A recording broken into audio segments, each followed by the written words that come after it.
Das novidades aí para cuidar melhor da sua saúde.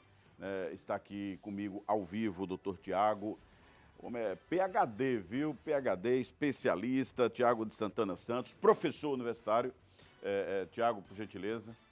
Bom dia. Bom dia. Obrigado por sua vinda aqui ao nosso Obrigado programa. pelo convite. Falar um pouquinho desse currículo, né? Tiago é pós-doutor, PhD, mestre especialista em cirurgia ortodôntica. Cirurgia bucomaxilofacial, dentre a qual está dentro a cirurgia ortognática, que tem a ver com a cirurgia ortodôntica também. Que avançou muito o segmento da ortodontia. Hoje você tem uma série de especialidades, né? Isso. Tudo isso é importante. Com certeza, porque a gente tem várias especialidades que precisam estar trabalhando em conjunto para que a gente consiga muitas vezes operar esses pacientes, não só da área odontológica, muitas vezes a gente precisa também da psicologia, da fonoaudiologia, fisioterapia, até a própria medicina com cirurgia plástica, otorrino. Então, é uma área bem vasta. Só que assim, o cerne dela é na odontologia. É uma capilaridade muito extensa. Agora, antes de falar sobre cirurgia ortognática, as novidades do tratamento, dos tratamentos hoje que estão à disposição, não é raro você ouvir das pessoas mais antigas de que essa história desse aparelho que se coloca nos dentes, diz que no passado não existia isso, é puro modismo. Não é. O pessoal mais antigo tem uma certa resistência a realizar realmente o tratamento ortodôntico, que é o aparelho, né? O uso do aparelho para tratar algumas alterações, discrepâncias dentárias. E assim, esse é um público que muitas vezes a gente precisa cativar, conversar com mais detalhe para explicar a necessidade que ele precisa para que tenha seus dentes nas corretas posições. Muitas vezes, foi uma pergunta excelente, Messias, que o pessoal de implantodontia, que é outra área que eu atuo, você vê que o paciente chega achando que já pode receber um implante, mas não, ele precisa primeiro passar por um tratamento ortodôntico para alinhar, nivelar, coordenar, deixar os dentes corretamente posicionados e aí receber o implante certinho. Agora, você me falava agora há pouco, né, eu até dei um toque nessa questão, da preocupação com pessoas não habilitadas que colocam esses equipamentos em pessoas? Isso, já passou inclusive no Fantástico, se eu não me engano, no ano passado, sobre um problema que tem sido recorrente aqui no Brasil, não é de Aracaju. Já pegamos inclusive paciente na faculdade que chegou com 2 dentes, quase 3, fora do arco, ou seja, os dentes tinham sido literalmente extraídos pelo falso aparelho, porque tem que haver um estudo de mecânica ortodôntica. O pessoal que não é habilitado, como você disse, que atua de forma criminosa, acaba fazendo isso porque muitos pacientes procuram pensando na beleza, na estética, só que é um baixo custo, baixíssimo custo na verdade, que traz um prejuízo muitas vezes irreversível. Mas são profissionais que agem dessa forma? Não, são não profissionais, na verdade. Não é cirurgião dentista. São pessoas que adquirem, porque hoje em dia você compra na internet o equipamento, e de forma clandestina eles atuam instalando os aparelhos. Quer dizer, o que era para consertar, o mesmo é uma brincadeira. Tem gente que procura porque acha bonito, né? Eu acho que tem gente que procura. Doutor, é bonito aquele aparelho, eu quero colocar. Acontece isso? Com certeza. Quais as consequências? As consequências do pessoal que procura sem ter necessidade é de que tem que procurar um profissional que seja gabaritado e que fala a verdade, que se o paciente não necessita, não vai ser por um motivo de que quer usar o aparelho que vai justificar. Tem que ter justificativa, que é ter realmente um problema instalado para necessitar a correção através da ortodontia. Porque tem gente que acha bonito ser feio. Então, tem gente que procura para colocar só por vaidade. O profissional, existe uma regulação? Ele pode colocar se não tiver necessidade do aparelho? Não. Sempre que a gente trata um paciente, tem que ter uma justificativa. Então, tem que ter um fator causal, uma etiologia que justifique o tratamento. Vamos falar agora das novidades, né? Ele tem toda essa formação, é PhD, o doutor Tiago. Cirurgia ortognática, que é isso? A gente tem, inclusive, algumas imagens para mostrar aqui. A definição de cirurgia ortognática, de uma forma bem resumida, é um conjunto de procedimentos que eles vão atuar para auxiliar num correto posicionamento, conforme pode ser visto ali nessa fotografia no computador. Ali a gente vê uma figura esquemática de uma paciente que tem assimetria.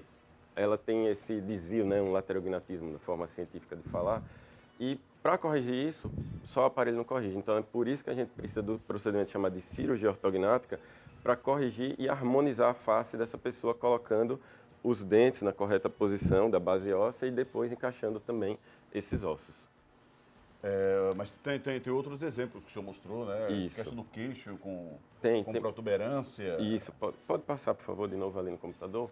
Temos algumas outras deformidades que o paciente apresenta, como, por exemplo, ali a gente vê uma figura esquemática que mostra uma paciente que a gente chama de classe 2, ela tem o queixo para trás, e ali depois a correção cirúrgica, devolvendo harmonia e função, que não é só harmonia. A cirurgia ortognática ela não é estética, ela é estético-funcional.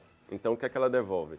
Não apenas a harmonia da face, a estética facial, mas ela devolve também mastigação correta, deglutição correta, a fala correta e a respiração. Tem pacientes que, por exemplo, eles têm síndrome da apneia obstrutiva do sono. Eles estão dormindo e tem vários microdespertares. Eles acabam, inclusive, tendo risco de ter uma apneia mais longa e ter risco de óbito. Claro, são raros. E a cirurgia ortognática é uma das opções que a gente lança a mão para corrigir esse problema que esses pacientes possuem. E o sorriso, dá para corrigir também? Também. Pode passar novamente. Temos uma figura que mostra um excesso vertical de maxila, em que a gente pode ver ali que tem uma figura que só de olhar a gente já não acha estético. E esse tipo de paciente... A gengiva muito à mostra. Gengiva muito à mostra, chamada popularmente não só de ser gengival, sorriso também gengivoso, alguns chamam assim, ou excesso de gengiva, em outras palavras. Tem várias técnicas, dentre elas, claro que com correto diagnóstico, é a cirurgia ortognática, porque a gente coloca esse osso na correta posição e com isso a gente pode ver na figura do lado que o paciente volta a sorrir de forma harmônica. O ouvinte fez uma pergunta aqui, acho que se interessou, ele quer saber se o plano de saúde cobre esse tipo de tratamento. É uma pergunta bem pertinente e bastante frequente, a gente vê na internet. Eu acrescento o SUS. Eu ia justamente também acrescentar isso muito bem. Primeiro, falando dos planos. Na verdade, os planos de saúde, em geral, eles não costumam cobrir, a não ser que haja um cirurgião bucomaxilofacial que esteja conveniado a um desses planos. Aí, quando é conveniado, a gente acaba fazendo. Então, assim, a pergunta, se cobre? Sim, cobre. Já em relação ao SUS, aqui no estado, a gente não tem essa rotina de cobertura, porque geralmente é feito em serviços de residência. E aqui a gente não tem uma residência em cirurgia bucomaxilofacial. O estado mais próximo que a gente poderia encaminhar esses pacientes é Bahia. Depois a gente vai ter Pernambuco. Tanto Alagoas quanto Sergipe, até o presente momento, ainda não tem serviços de residência, que geralmente é para onde drena esse público. O hospital universitário não faz ainda, Não faz né? ainda, não. Lembrando que o Dr. Tiago é também professor universitário, o ouvinte pergunta, quem usa aparelho, não entendi, se dói 2 vezes no mês? Se dói 2 vezes no mês. Acho que ele quer saber da correção, né? Na verdade, do aperto, do ajuste. Isso, na verdade depende da frequência que o ortodontista, de acordo com o tratamento, aí é algo individual, né? Não posso interferir, depende da frequência. Às vezes a gente tem tratamentos que são 2 vezes por mês, então pode acontecer que o aperto incomode 2 vezes por mês. Em geral, a gente vê 1 vez por mês. Quais são os sintomas que o paciente pode ficar atento, ou deve ficar atento, para perceber se precisa de um tratamento desse? Na verdade... Ele apresenta sintomas? Apresenta. Muitas Além do vezes... físico? O físico é muitas vezes notável ou não tão notável. O que é que a gente nota? Tem pacientes que têm dificuldade de morder e eles costumam falar, não consigo mastigar uma carne. Tem outros pacientes que têm muita dor na articulação temporomandibular, essa articulação que a gente tem aqui, bilateral. E esses pacientes, eles são beneficiados muitas vezes por essa cirurgia. A gente faz o procedimento cirúrgico para corrigir o posicionamento dos maxilares e ele ganha ainda em benefício uma melhora da dor, do incômodo que ele tinha. Claro que não é regra geral, às vezes é necessário também uma outra cirurgia que é direto na articulação. O ouvinte mandou aqui uma mensagem, doutor, eu tenho mania de morder muito a minha bochecha. Dá para corrigir? Acontece isso? Acontece. Temos alguns procedimentos, claro que tem que passar por uma consulta para ver o verdadeiro fator etiológico, mas muitos pacientes que se queixam da mordedura crônica, né, da bochecha, às vezes chegam a desenvolver, Messias, lesões que a gente precisa remover através de biópsia. De vez em quando eu pego um desses, seja na faculdade ou no consultório, e uma das técnicas hoje em dia que a gente faz uso é a tal, não sei se já ouviram falar, mas a tal da bichectomia, que ficou em moda, na verdade está em voga atualmente aqui no Brasil, que é a remoção daquela gordura da bochecha que a maioria faz para afinar, de forma estética, mas ela tem a parte funcional. Quando o paciente morde muito e a gente remove, a gente nota uma melhora. E ele sai desse quadro. Então, tem correção para o ouvinte. A recomendação é sempre procurar um profissional, né? Primeiramente. De responsabilidade. Carnosidade entre os dentes frontais, o que fazer? Tem que passar primeiramente por uma consulta, porque muitas vezes essa carnosidade, ou essa hiperplasia gengival, provavelmente, ela tem fundo como, por exemplo, doenças sistêmicas de base, e também, além disso, o uso do aparelho. Às vezes tem uma hiperplasia, não sei se esse ouvinte ele usa aparelho, e também até remédios, medicações que podem causar hiperplasia. Então, tem vários fatores etiológicos. O que é que tem que fazer? Passar por um profissional para que seja resolvido. Geralmente o tratamento é cirúrgico. Se cuida muito pouco da boca no país, doutor Tiago? Sim, a gente vê que apesar do número frequente de aumentar o número de faculdades, a gente vê que a assistência à população ainda é precária. Tem muitos pacientes que a gente atende nas universidades e que já chegam em condições de grande deteriorização da condição bucal. Muitas vezes necessitando de tratamentos muito invasivos para a gente tentar parar com o problema e reabilitar esse paciente. Quando se fala em saúde, o item principal é prevenção. Com certeza, sempre. Aliás, a própria Organização Mundial de Saúde tem estudos que mostram que para cada dólar que você investe em prevenção, você deixa de gastar quase 30 em tratamento. Na boca é a mesma coisa. De que forma as pessoas podem se prevenir de problemas bucais? Com certeza. Um problema muito grave que a gente tem visto nos últimos anos é o câncer de boca. Tanto é que a gente faz, geralmente via Conselho Regional de cada estado, prevenções anuais, em que o próprio paciente é instruído através de cartilhas, de site, de como ele deve justamente verificar na frente de um espelho como é que está a mucosa, levantar a língua, colocar para os lados. Por quê?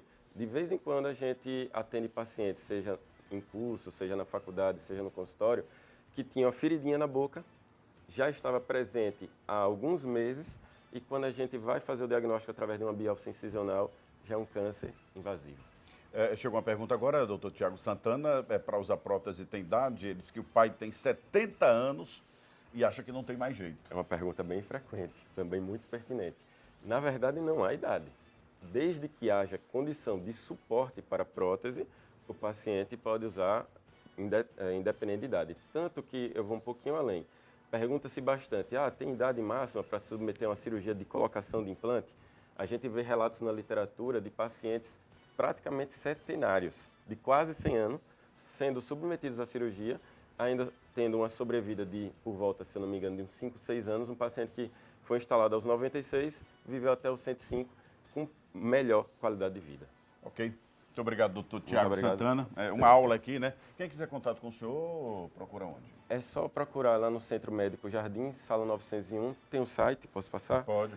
www.tiago.santana.com.br e o telefone de contato lá do consultório, que é 99981-5352. 9981-5352. Muito obrigado mais uma vez, doutor Tiago Santana.